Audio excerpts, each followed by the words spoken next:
tertulia sobre el Real Madrid femenino y masculino, y con una persona que es la primera chica que va a participar en el canal de Collins, que hemos tardado mucho en traer a una, y bueno, qué mejor que una que se llama Blanca.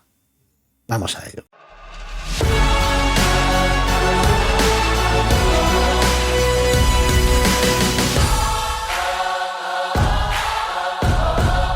¿Qué te pasa, Blanca? ¿Qué te pasa con Ancelotti? Cuéntamelo. Pues Ancelotti es un entrenador que hay que partir de la base de que tiene que tener el respeto de todo aficionado porque se lo ha ganado. Bien. Porque todos los títulos a su espalda lo dicen. Pero para mí es un entrenador, y con respeto, de verdad, esto siempre lo digo, es un entrenador cortoplacista. No me parece un entrenador que te sepa dar un proyecto a largo plazo. Si te fijas un poco, es un poco la lectura que hago de sus últimos, de todos sus equipos, a excepción un poco del Milan. Me parece un entrenador que al corto plazo sí que te va a sacar un rendimiento inmediato, y además es lo que se ha visto en las etapas que está teniendo el Madrid. Primeras temporadas, mínimo 2 títulos. En su primera etapa en el Madrid fue Champions y Copa del Rey, en su segunda etapa aquí fue Champions y Liga, y aunque tuvo ese valle de la segunda temporada, Champions y Liga otra vez. Fenomenal. Pero no da para más.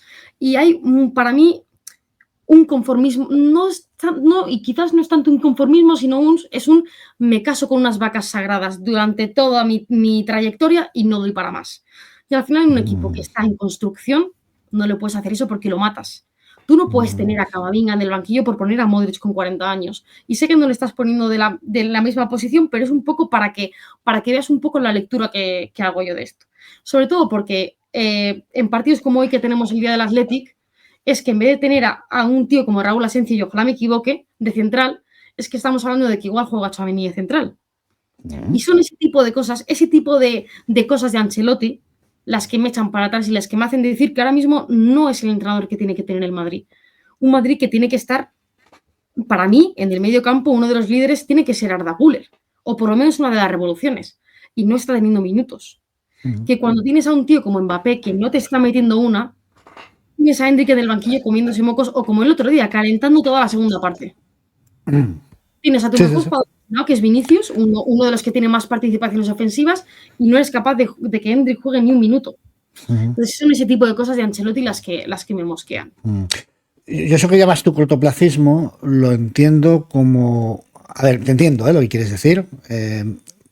O sea, él apuesta por el rendimiento inmediato. Él quiere pasar, claro, en un Real Madrid es muy complicado no ser cortoplacista porque sabes que si no ganas estás en la calle. Yo muchas veces digo, le reitero a la gente, creo que es desde el año 50 y, bueno, desde las Copas de Europa de Stéfano, Gento, Puskás, tal, el Madrid solo en 2 ocasiones no ha echado al entrenador cuando no ha ganado algo, ¿vale? Ocurrió con Di Stéfano, era el mito del club, era la primera vez que entrenaba, bueno, se le podía perdonar. Y ocurrió una segunda vez con Boskop porque quedamos segundos en todo, hasta llegamos a la final de París contra el Liverpool. Y bueno, tal vez has quedado segundo en todo, pues no, pues fue una diferencia.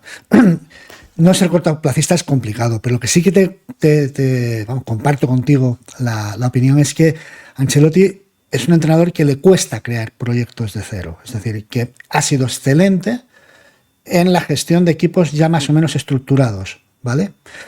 Que alguien dirá, pues qué fácil, ¿no? Y no es fácil porque muchísimos entrenadores han recibido equipos ya hechos o ya más o menos sólidos o creados ya, le faltaban algunas guindas, ¿no? Pero y no han triunfado, no han ganado lo que ha ganado este señor. Entonces, claro, el apostar por a lo mejor por Arda, te dirás que no tengo tiempo, porque es que si no gano algo este año me voy a la calle. Sí, y yo estoy de acuerdo con eso, pero los jugadores que estás tú poniendo tampoco te están dando tantas garantías. Yo al final no entiendo por qué, y al final el mismo respeto que te digo que tengo por Carleto lo tengo por Modric, que es otro que se lo ha merecido de calle. Pero al final tienes a un tío de 19 años, Arda Güler, que cada vez que juega con su selección deslumbra, que los goles por minuto que tuvo con lo poco que jugó la temporada pasada asustaban a Lamine Yamal, o incluso a ese periodo de Ansu Fati en el que metía gol en cada partido, cuando aún tenía las 2 piernas en su sitio. Entonces, me cuesta creer que un entrenador no sea capaz de ver eso Yo creo que le hizo mucho daño, esos goles. Le hicieron mucho daño a Arda porque no sé por qué, no sé si por esos goles lo consideró, lo afianzó como delantero, cuando él donde más puede producir es más atrás, en la base de la jugada, en la creación del juego. Sí, y creo que esos goles cerca de la línea casi, ahora lo saca y muchas veces lo saca de eso, de extremo derecho o de encasillaron, punta, ¿no? Que digamos. Sí. Sí. Y luego otro aspecto de Ancelotti que me parece súper curioso es que, salvo el caso de Raúl Asencio, parece que canterano que destaca, canterano que ya desaparece. Está el caso de Nico Paz contra el Nápoles, por ejemplo, mete ese gol y desaparece. La temporada pasada, un canterano que a mí me gustaba, que de hecho nos enfrentamos a él este fin de pasado contra el Getafe, es el caso de Álvaro Rodríguez, creo que dio una asistencia en el Sadar, luego mete gol en el derbi, en los últimos minutos, Madrid, y desaparece. Y a mí, que soy una persona a la que me gusta mucho que el Madrid tire de cantera, porque soy de las que cree en la cantera, al final, ¿de dónde salen los Raúl y Guti? Al final te salen de la cantera, las Casillas. Entonces yo soy de las que creo que habría que darle más oportunidades, sobre todo porque veo al Barcelona, que sí que es cierto que al final el Barcelona pues cuenta con ese marketing que infla a sus jugadores. Sabemos que sí, que el caso de Raúl Asencio, cuando se va con Pau Cubarsí, ya hubiera debutado en la selección hace 3 partidos. Pero bueno, eso ya lo vamos a dejar para otro debate, pero yo veo que el Barcelona saca canteranos todos los años y creo que el Madrid tiene esa posibilidad. El caso, por ejemplo, el lateral derecho. Podríamos haber sacado a Jesús Fortea. Es un canterano porque se rompió el pacto que se tenía con el Atlético de Madrid. Se trae ese jugador, dale la oportunidad. Si ha roto ese pacto es porque el jugador merece la pena. Dale la oportunidad. Entonces, son ese tipo de cosas de Ancelotti que también me disgustan. Ya. O sea, que alguien te dirá que con esos canteranos en el Barcelona no ha ganado mucho menos que el Real Madrid. Sí, y al final yo no te estoy diciendo que plagues toda tu plantilla de canteranos. Al final el Barcelona también se ha visto necesitado de sacar a sus canteranos porque no, a pesar de que se han hecho todas las trampas para que inscriban jugadores, que no tenía jugadores para traer y ha tenido que utilizar la cantera. Es evidente y al final algo te tiene que salir. No han ganado nada y ya no solo por los jugadores que están inflados de marketing, sino evidentemente por el tema Xavi. Hay 1000 razones para explicar el declive del Barcelona y eso nos podría dar para un podcast larguísimo, pero a lo que yo voy es que yo no te estoy pidiendo que plagues la plantilla con canteranos, te estoy pidiendo que cuando se te lesionen los 2 laterales derechos no pongas a Valverde. Valverde es un excelentísimo jugador y al final, yo esto se lo he comentado a amigos, lo he comentado en varios sitios, si tú, por ejemplo, coges una camiseta que tengas por casa para fregar el suelo, te va a valer una vez y te va a servir como digamos, como tirita, como trapo, como una solución para salir del paso. Pero tú no vas a fregar todos los días con tu camiseta. Tienes que tener un lateral derecho, tienes que tener algo que te sirva realmente para esa función. Y para eso un canterano está toda su trayectoria jugando el mismo porque aprende. Valverde es un remedio excelentísimo cuando te vas al descanso, no tienes a ningún lateral convocado y es perfecto, es lo único que tienes para poner, fenomenal. Pero tú no te puedes plantar en un partido serio con Valverde en lateral, aunque vaya a rendir, pero por 2 motivos, porque estás quitándole la posibilidad a alguien que sí que es lateral de que demuestre y además estás perdiendo para mí a tu mejor o a uno de tus mejores mediocampistas, o por lo menos el jugador más regular esta temporada. Sí, ¿no? Para mí es el que marca siempre el tono del equipo, en función de cómo está él, el equipo rinde más o menos. ¿Cómo es el tema Mbappé? Pues la verdad que es un tema complicado porque estoy como entre esa línea de que no tengo paciencia. Sí que es cierto que estos últimos partidos, el día de Anfield, dentro de la rabia que me generó, porque es que cuando vi a Mbappé fallar el penalti y la cara que ponía, me estaba recordando a cuando en ese mismo escenario Messi se llevó las manos a la cabeza cuando le cayeron 4 y le eliminaron. Me estaba dando esa misma sensación de pecho frío, de que no eres capaz de tirar del carro. Pero sí que es cierto que me pongo en precedentes y yo me acuerdo de esas primeras temporadas de Courtois. Es que además me acuerdo de ese partido en fase de grupos contra el Brujas en casa, que se empezaba perdiendo, que a Courtois le cambiaron al descanso. Dijeron por una indigestión, pero realmente todo el mundo decía que si se cagó encima fue porque se le cayó el Bernabéu, básicamente. Entonces, desde luego entonces, y ahora mismo Courtois es el mejor portero del mundo sin ningún tipo de discusión, sin ningún tipo de discusión. Entonces, sí que es cierto que el Madrid no me parece un equipo fácil al que adaptarse. Está jugando en otra posición. No es excusa porque si vienes con el cartel que vienes como Mbappé, después de haber toreado el Madrid y te has reído en la cara del Madrid durante 4 años, tienes que venir con una predisposición a adaptarte, pero al final eso es algo que entiendo que no depende enteramente de él. Quiero confiar en que con la calidad que tiene, algo tiene que llegar. Por lo menos no le veo ese pasotismo que le vi a Hazard, más allá de las lesiones. Entonces, pero no percibes un bloqueo, no percibes un bloqueo realmente, un bloqueo mental, ¿no? Más allá, porque una cosa es la actitud, pecho frío, carácter, y otro es pues que puedas tener un bloqueo mental, es decir, que te has clavado ahí, que no sales, puede pasar. Sí, totalmente. Al final, creo que fue Van Nistelrooy el que dijo la frase de que los goles son como el ketchup, que al principio se atascan, pero luego cuando salen todos de golpe.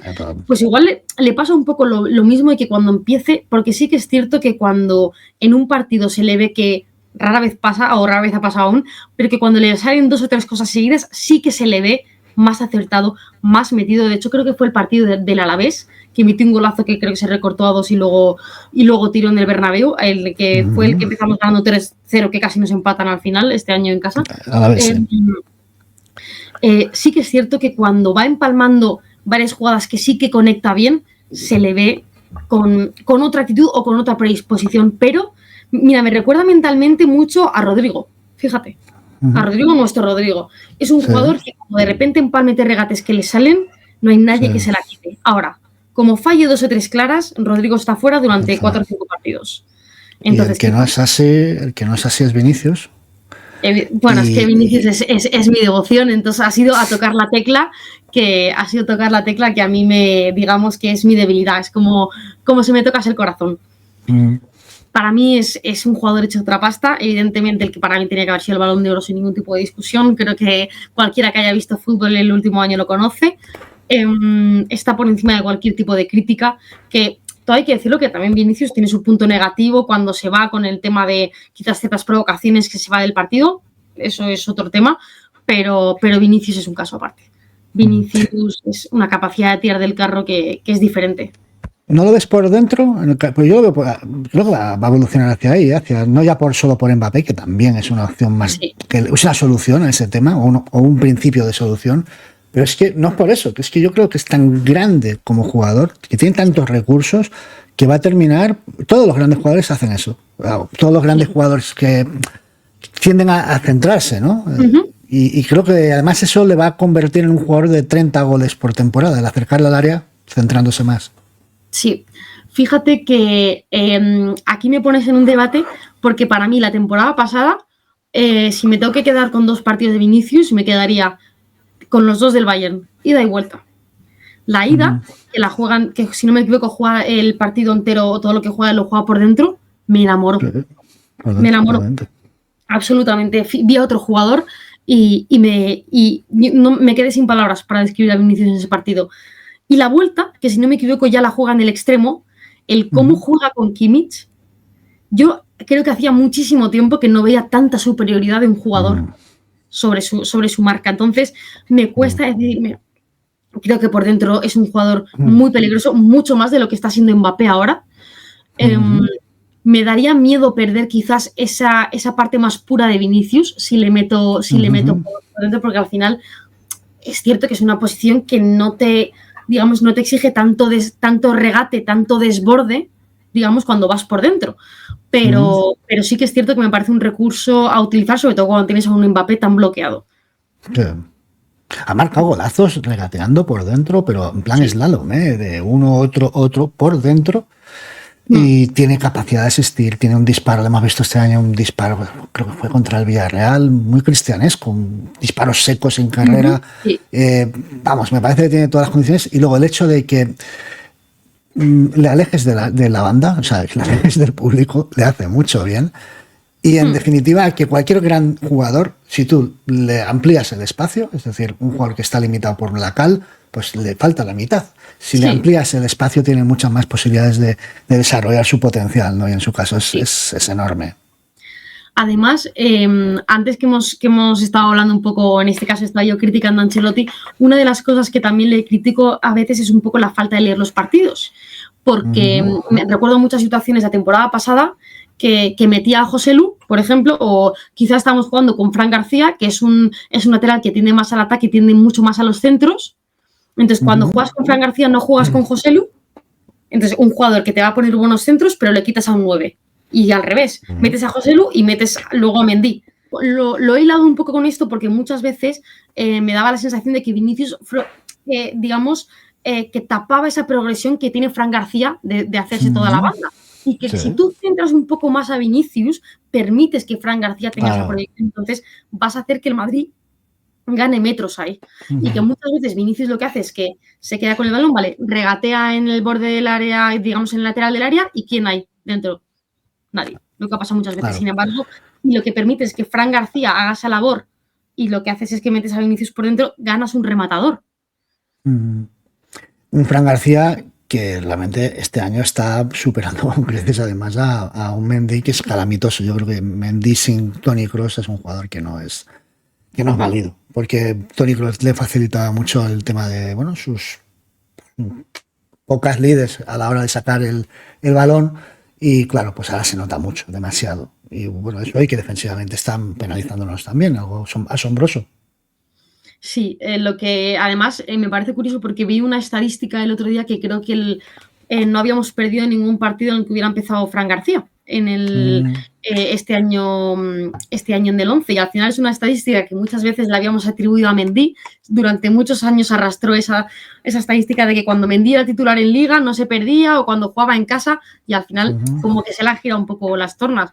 Al final Fran García es un chico que viene de la casa, se le criticó mucho la temporada pasada por no estar a la altura, y creo que esta temporada, sin ser el mejor lateral, sin destacar por unas habilidades maravillosas, está cumpliendo.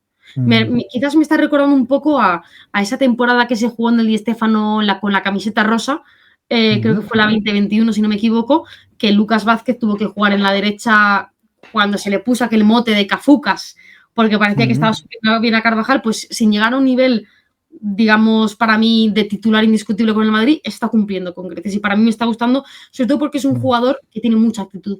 No te va a dar En ese sentido me recuerda mucho a Brahim, de no dar un balón por perdido, de que te va a luchar la carrera hasta el final. Y eso es lo que yo, por ejemplo, en partidos como el de Anfield, es lo que quiero ver. Un jugador que, si no le salen las cosas, por lo menos va a tener la actitud de lucharlo hasta el final.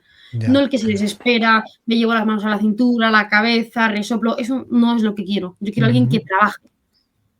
¿Ficharías ahora en invierno? Que si echaría ahora, ficharía. No, ficharías, sí, no echarías.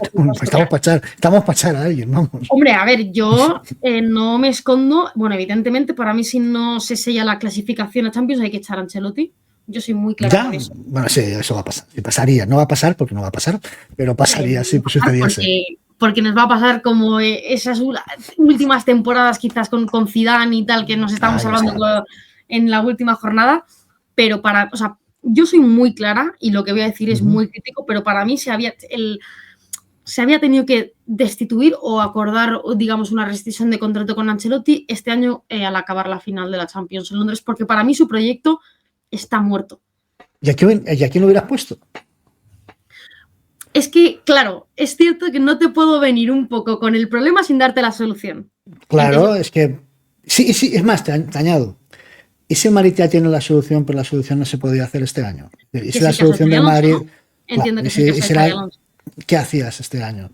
Claro, por eso yo entiendo que el Madrid no lo haya hecho y porque también entiendo que el Madrid no tiene la cabeza kamikaze que tengo yo. Entonces eso, para empezar, se agradece.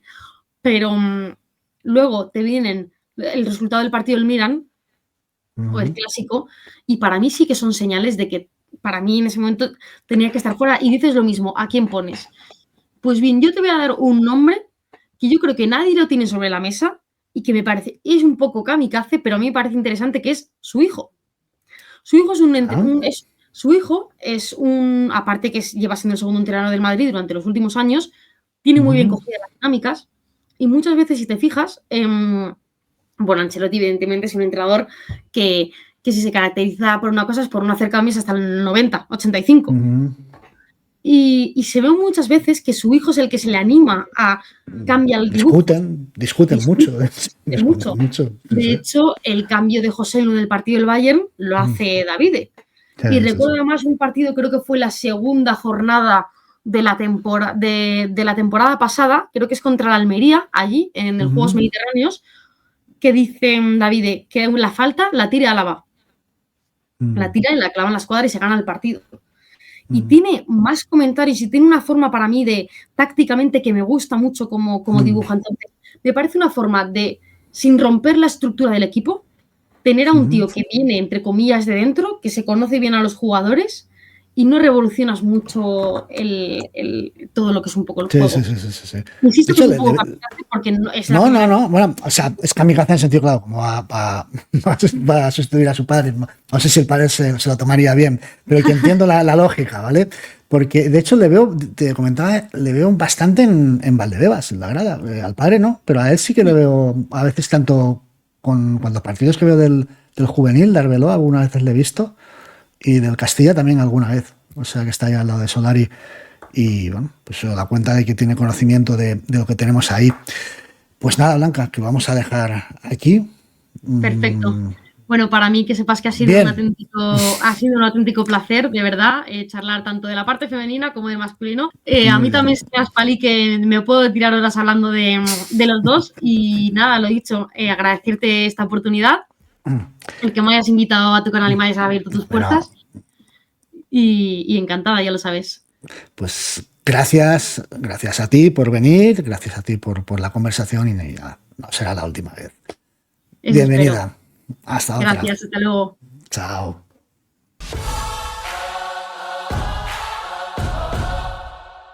Se ha de planificar a medio y largo plazo, pero la exigencia siempre, en el masculino, en el femenino, en el baloncesto, ha de ser a corto plazo.